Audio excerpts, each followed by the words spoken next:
Ko'pchilik Toj Mahal faqat oq marmardan qurilgan deyishadi. Aslida bunday emas.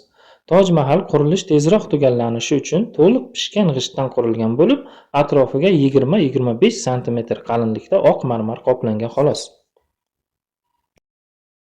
Bu oq marmarlarga yaqinroqdan nazar tashlansa, unda turli naqsh va yozuvlarni ko'rish mumkin.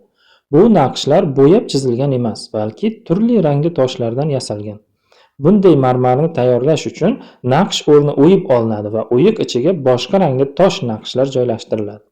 Toj Mahalga ishlatilgan ba'zi rangli toshlar Hindistonda topilmay, Afg'oniston, Eron va Afrika mamlakatlaridan keltirilgan. Toj Mahalning asosiy darvozasidan kirilganda markaziy zalda Boburiy hukmdor Shoh Jahon va uning ayoli Mumtoz Mahalning ramziy qabri joylashgan.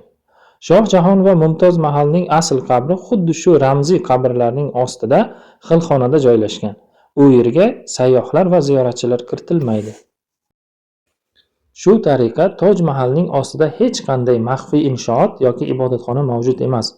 Aslida u yerda 22 ta xona mavjud bo'lib, bu xonalarni xona deb ham bo'lmaydi, balki koridor desak to'g'ri bo'ladi.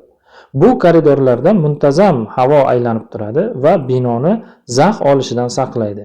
Chunki Toj Mahal daryo labida qurilgan inshoot bo'lib, namlik kuchli bo'lgani uchun zaxlash tabiiy.